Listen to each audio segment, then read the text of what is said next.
राजा जी महाराज की। सबसे पहले मैं मेरे बड़े भाई विजय पूनिया जी को प्रणाम करता हूं, नमस्कार करता हूं, इनका आशीर्वाद लेता हूं और मैं मंच पे बैठे हुए तमाम सम्मानित जनों को प्रणाम करता हूं, नमस्कार करता हूं और अब आप सबको भी सैल्यूट करता हूं। एक ऐसी शख्सियत जिसने हमेशा जब से समझ ली तब से सब लोगों के लिए, जो भी इनके दरवाजे के ऊपर किसी भी मदद के लिए आया, उन्होंने कभी खाली हाथ नहीं लौटाया। ऐसी शख्सियत का 75वां जन्म दिवस हम सब लोग मना रहे हैं। ये हमारे लिए गर्व का विषय है, बहुत ही खुशी का विषय है। और ये सारे चेहरे जो सामने विराज रहे हैं, कुछ नहीं आ पाए होंगे, यहां बैठे होंगे। विजय भाई साहब, आपने हमेशा इनको सबको ताकत दी है, संबल दिया है, आगे बढ़ाने का अवसर दिया है, हमेशा सबकी मदद की है। जो भी गांव से आ गया और विजय भाई साहब के पास में आ गया, वो खाली हाथ कभी नहीं गया, ये हम सब लोग जानते हैं।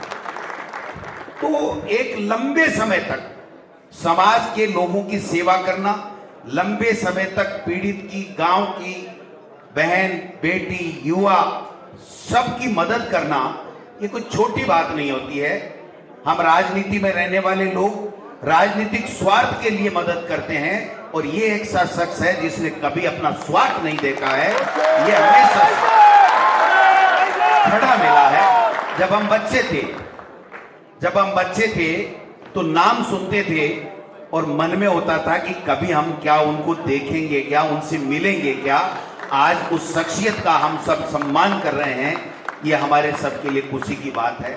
इस मंच के ऊपर बैठे हुए तमाम सब लोग इसलिए आए हैं कि इन्होंने जो अपना प्यार, आशीर्वाद और जो मदद इन्होंने हमेशा समाज के लोगों की, 36 वर्ग के लोगों की है, मैं समझता हूं कि ये कभी आज ही नहीं, हजारों साल तक ये आपकी मदद और आपकी सेवा को भूला नहीं जाएगा, ये मैं कहना चाहता हूं। जब मैं विधानसभा में आया 8 से 13 में, उसके बाद में जब मैं प्रतिपक्ष में आया, तब मेरा और इनका रास्ता और ज्यादा प्रगाढ़ हुआ, क्योंकि ये मेरे पास आते थे और मुझे विधानसभा में संबल देते थे कि आप किसान के बेटे हो, आप जो बोलते हो, जिस दबंगाई से बोलते हो, मैं उसका कायल हूं। या तो मैं मेरी माँ श्रीमती गौरी पूनिया को सुनने आता था या डोटासरा तेरे को सुनने आता हूं, इससे बड़ी कोई बात नहीं है।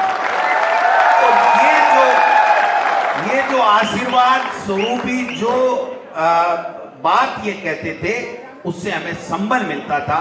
और आज मैं ये कहना चाहता हूं कि इस शख्स ने हमेशा अपना कभी भी स्वार्थ नहीं देखा। हमेशा जो भी 36 कौम का पीड़ित व्यक्ति इनके दरवाजे पे आ गया, वो खाली हाथ नहीं लौटा है। ये हमने सबने देखा है। इतने लंबे समय तक इतना बड़ा नाम चलना, ये कोई छोटी बात नहीं है। इसलिए इनके जीवन से हम सब लोग प्रेरणा लें। इन्होंने जो समाज की सेवा की है, सब लोगों को, 36 कौमों को साथ लेकर के, उसी तरीके से हम आगे बढ़े। आपने भाई साहब, आपको पता नहीं है, हजारों लोगों को उस मुकाम तक पहुंचाया है। अगर आप नहीं होते तो वो उस मुकाम को छू नहीं सकते थे। जब शहरों में जब आते थे, ये तो जयपुर ऐसा, छोटे छोटे सीकर हो चाहे भरतपुर हो, दूसरे हो, जो किसान परिवार गांव के आते थे, उनको रहने के लिए जगह नहीं मिलती थी, लोग मकान किराए का नहीं देते थे। और उस वक्त जब जरूरत थी, आज तो हम सक्षम हैं, सब लोगों को कोई न कोई रिश्तेदार मिल जाता है, कोई जानकार मिल जाता है, सबके बच्चे पढ़ लिए, कोई अधिकारी बन गए, कोई व्यापारी बन गए। पहले न व्यापार में थे, न अधिकारी थे और न यहाँ किसानों के कोई आशियाना हुआ करते थे।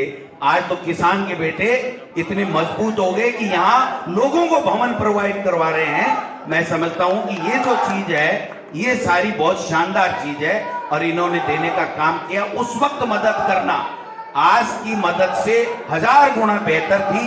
इसलिए आप सब लोगों से मैं तो यही निवेदन करूंगा कि हम सब लोग इनकी ताकत बन करके इनका आशीर्वाद लेते रहें, इनके पच्छिनों पे चलें।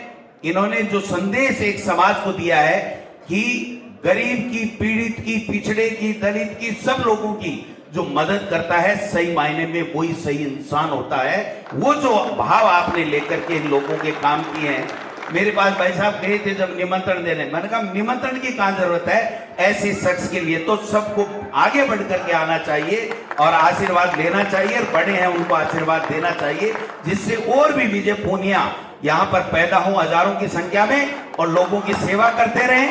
इन्हीं शब्दों के साथ आप सबने बुलाया, आपने मान सम्मान लिया। भाई साहब एक व्यक्ति नहीं, आप एक संस्था हो जिसके लिए हजारों लोग यहाँ पर आज आए हैं। आपका आशीर्वाद भी बना रहे, आपका बहुत बहुत धन्यवाद। जय हिंद, जय भारत। जी आपने सही कहा, अब हमारी तो उम्र हो गई, आपको देखते थे तो हमारी आशा जागती थी हमारे बाद भी जाटों की कोई नैया लेकर आगे चलेगा, किसानों की चलेगा। कांग्रेस में डोटासरा जी है, बीजेपी में भी अपने कामरेड भी हमारे सारे, मैंने तो हॉस्टल में कोई इस बात का ही नहीं किया कि भाई कांग्रेस आएगी या बीजेपी आएगी या कोई आएगी। जो भी हमारा समाज का नामी व्यक्ति हुआ जिसने कुछ प्राप्त किया उसको बुला के उसका उचित स्वागत किया, जितना हो सका कर लिया। अब मैं रिटायरमेंट के आधार पर आ गया हूँ, इसलिए सोचता हूँ कि मैं ढूंढता हूँ, भाई आप लोगों को देखता हूँ तो मेरी आत्मा प्रसन्न हो जाती है। आज तो आपने इतनी तारीफ कर दी, मेरा समझ रहा है भाई साहब आपका, नहीं मैं आपके साथ हूँ। आप आज तो पुनः घोड़ी पे बैठने लायक लग रहे हो। बहुत बहुत धन्यवाद रामपाल जी का स्वागत। श्री विजय फैसला जी पधारे।